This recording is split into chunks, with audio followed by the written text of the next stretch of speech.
So, friends, I come to the second half of my presentation this evening, and this is on the subject of the passions, enemy or friend.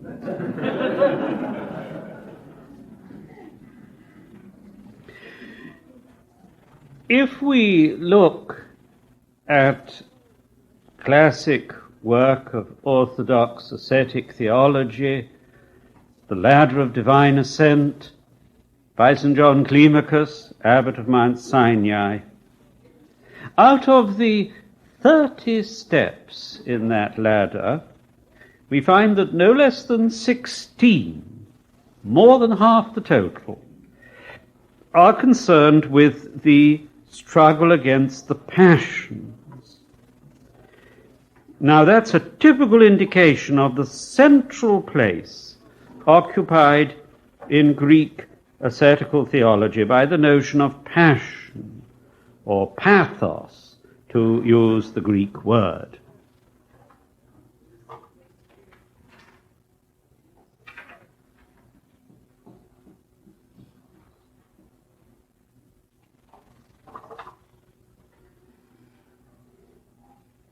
But how exactly is this struggle to be understood? Are the passions to be seen as intrinsically evil, as corruptions and distortions of our true nature, and therefore not part of God's creation? As the playwright George Bernard Shaw asks in Man and Superman, is the devil to have all the passions as well as all the good tunes? Or should we see the passions rather as neutral impulses, neither good nor bad in themselves, but becoming such according to the use that we make of them? Should our aim to be to control rather than to mortify? In the words of the 17th century moralist, Sir Roger Lestrange, it is with our passions as it is with fire and water. They are good servants, but bad masters. Now, part of the trouble is that the English word passion doesn't adequately translate the Greek word pathos. Sometimes people translate the Greek word pathos as emotion, but that again is not altogether satisfactory as a translation. The Greek word pathos is linked with the verb paschein, meaning to suffer. So it means passively, it means fundamentally a passive state, as contrasted with dynamis, an active, dynamic power. So pathos means fundamentally something that happens to a person or object, an event or experience undergone passively. So St. Clement of Alexandria describes sleep and death as pathos. Gregory of Nazianzus calls the phases of the moon pathi. So, applied to our inner life, pathos then means an emotion or feeling suffered or undergone by the soul.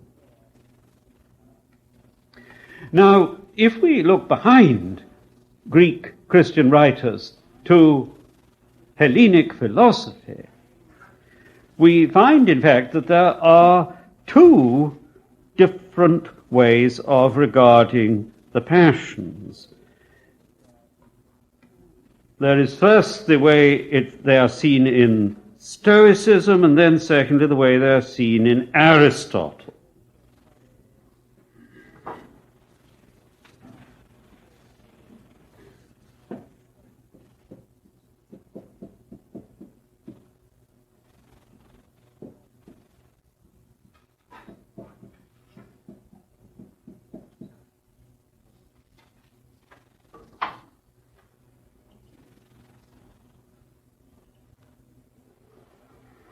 Speaking of Aristotle, do you all know, or is this only an English usage rather than an American one, do you all know what a spoonerism is?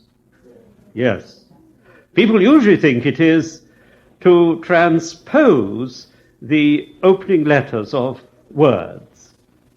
For example, when I was at my preparatory school, age of 8 till 12, on Sunday evenings we used to have hymn singing, and we sang hymns for 35 minutes, one after another, which at the age of 8 or 9 you did find sometimes a little tedious.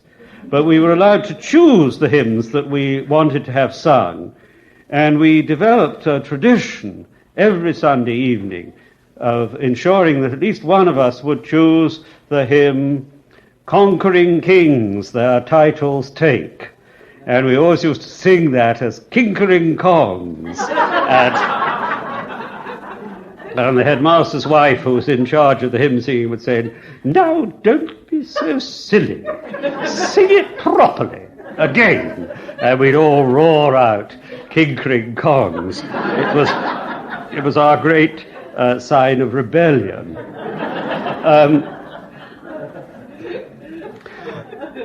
In fact, that is not the real nature of spoonerisms as spoken by Dr. Spooner himself. Dr. Spooner was warden of New College, Oxford, at the beginning of this century, and when he retired, he went to live in North Oxford in the house where we now have our Orthodox Church, 1 Canterbury Road. That's why I feel a particular veneration for Dr. Spooner.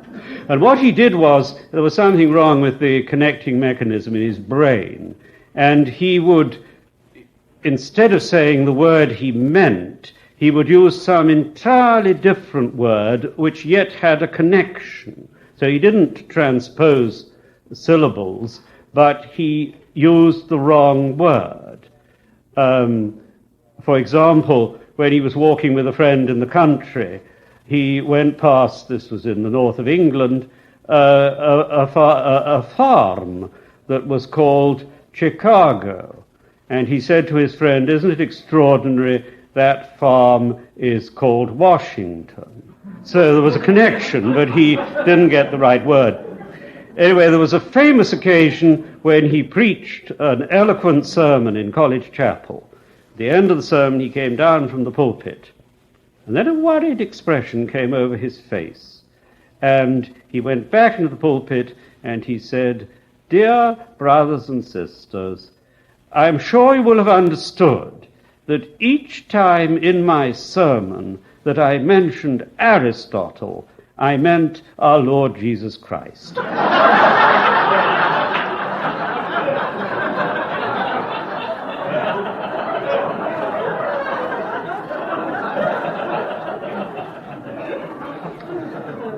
However, when I speak of Aristotle, I do intend Aristotle. At least I hope so.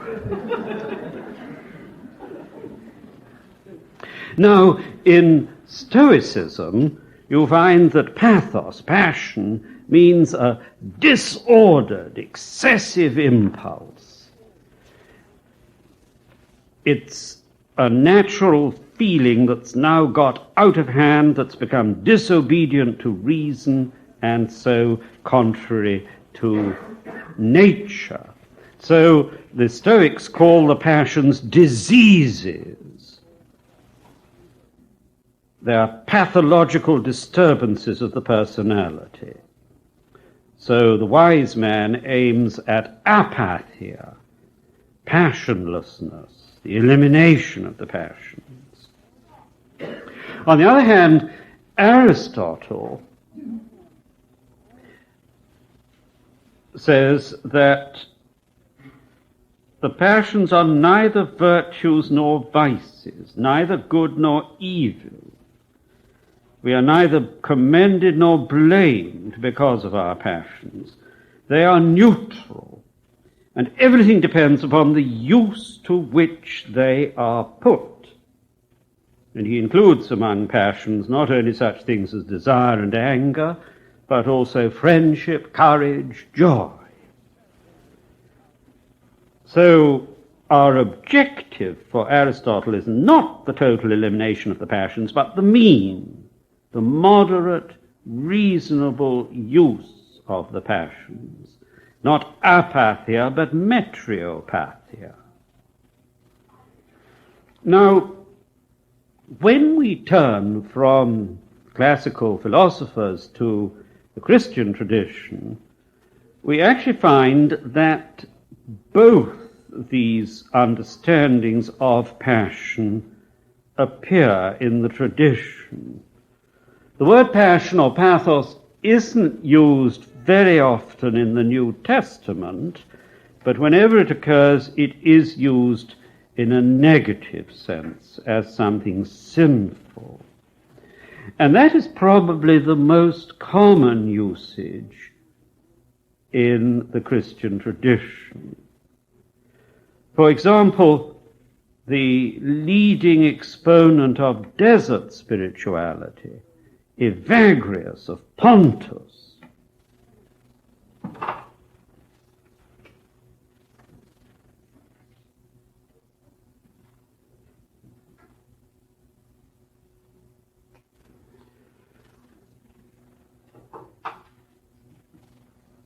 speaking of Evagrius,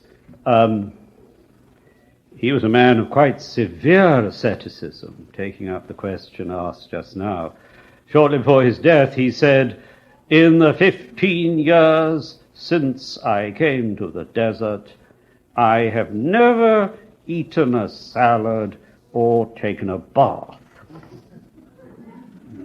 Now, Evagrius talks of 8 evil thoughts, and he calls these evil thoughts demons quite often, but he also calls them passions. These 8 evil thoughts of Evagrius, which he took over from Origen, his list, then become later in the West the 7 deadly sins. So the 7 deadly sins do have an Eastern origin, the list, though Gregory the Great made some adjustments and reduced them from 8 till 7. First pray to be purified from the passions, says Evagrius. There's something negative. Clement of Alexandria says that the truly good man has no passions. John Climacus takes the same kind of view. He says that vice or passion, it's interesting, he treats the two as more or less equivalent. Vice or passion was not originally part of human nature, for God is not the creator of the passions. It is dangerous to swim in one's clothes, says John Climacus, and equally dangerous to embark on theology while still subject to the passions. That's a warning. Though incidentally, Climacus does not put eros among the passions. Eros, the sexual urge, is not in itself sinful. Climacus sees it as something that can be turned and used in the service of God. Now that's one approach to the passions.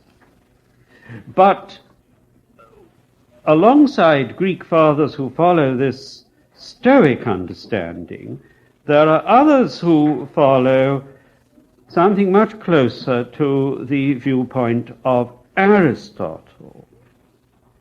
And I'd like to quote to you this evening as a special example of that a text from Abba Isaiah, or Isaias.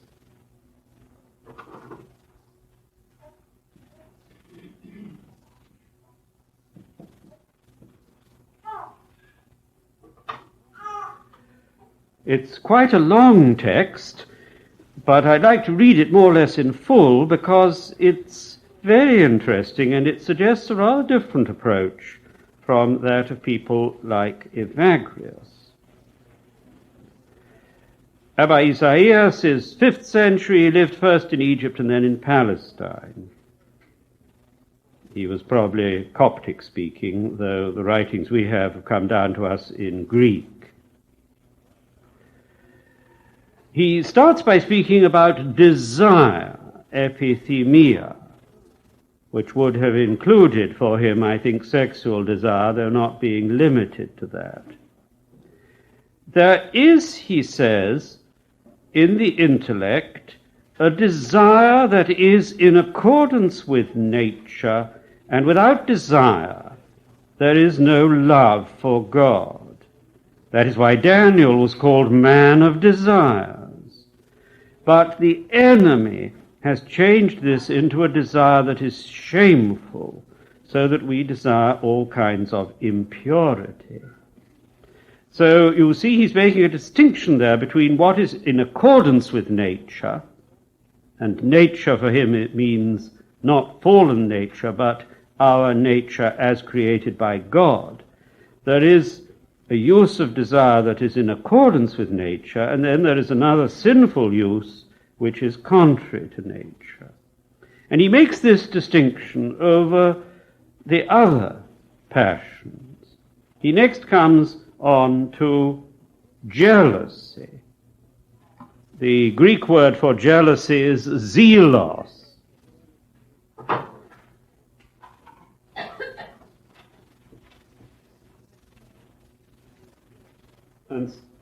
And so the Greek term carries the meaning of what we today would mean by jealousy, but it can also mean zeal.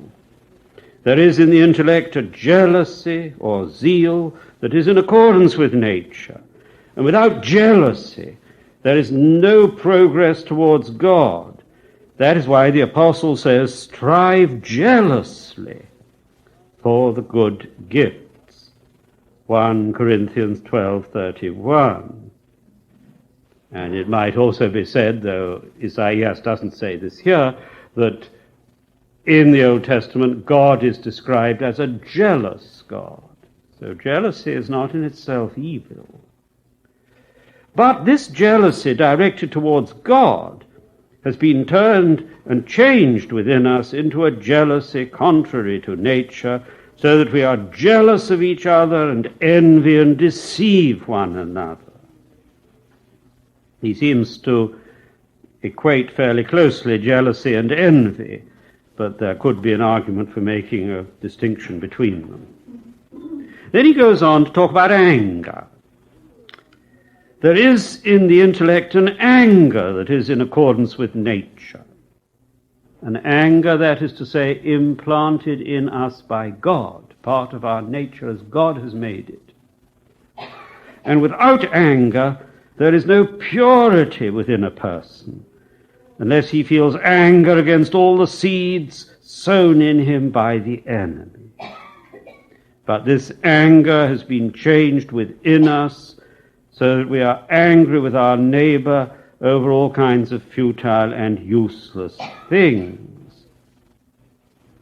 There is in the intellect a hatred that is in accordance with nature. And without hatred against what is hostile, nothing of value is revealed within the soul.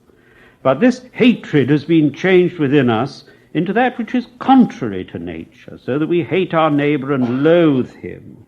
And this kind of hatred expels all the virtues. And then, most interesting of all, he goes on to pride. Is there a good pride? Isn't pride in itself something evil? Well, he thinks differently. There is in the intellect a pride that is in accordance with nature, that we feel in the face of enemies. And when Job felt this pride, he reviled his enemies, calling them dishonorable men of no repute, lacking everything good, whom I would not consider fit to dwell with the dogs that guard my flocks. Let us remind ourselves that the ancient Near Eastern attitude towards dogs was very different from the attitude towards dogs found in the West today. But this pride in the face of our enemies has been changed within us, and we have humiliated ourselves before our enemies and grown proud against each other. And so Abba Isaias ends, "See, all these things were created together with the human person. But when Adam ate from the tree of disobedience, they were changed within him into these shameful passions." So there are shameful passions which reflect our fallen, sinful self. But the passions as such are not necessarily shameful, and they were implanted in us at our first creation and are part of our unfallen nature. So here is a very different attitude from that of Evagrius. The things that Evagrius considers demons, or specifically evil thoughts, are considered by Isaias to be a natural part of our personhood as created by God. Desire or anger is not in itself sinful on Abba Isaiah's view. What matters is the way it's used. The ascetic Christian seeks to redirect rather than to destroy. I find particularly interesting what Isaiah says about pride, though it's not altogether clear what he means. I suspect he means that there is a good pride which we can use in the face of our enemies. I expect he means here, he's speaking of the demons who tempt us to self-hatred and self-disgust and despondency. In the face of the temptations which say to us, "You are ugly, you are unlovable, you are incapable of doing anything good, your life is worthless," in the face of the demons who say those kinds of things to us, we need to affirm our awareness of our value as persons made in the divine image and loved by God. Instead of humiliating ourselves before our self-destructive thoughts, we need to recover a proper sense of self-esteem. That is how I understand what Isaias is saying.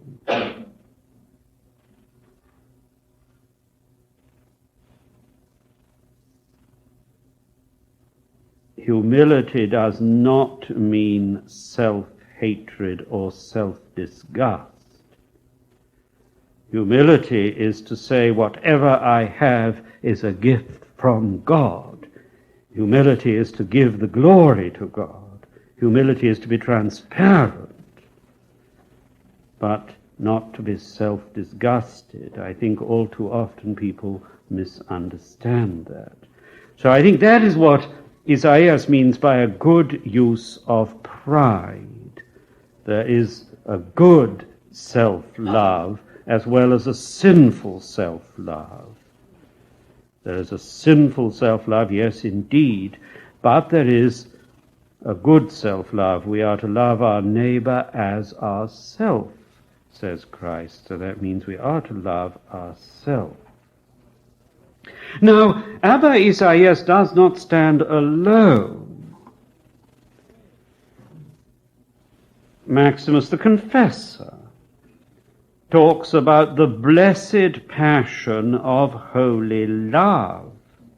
So love for God is a passion, and he insists that the passions can be praiseworthy as well as reprehensible. And then St. Gregory Palamas refers in terms reminiscent of Maximus to the divine and blessed passions. And he says that the aim of the Christian life is not the mortification of the passions, necrosis, but their transposition or redirection, metathesis.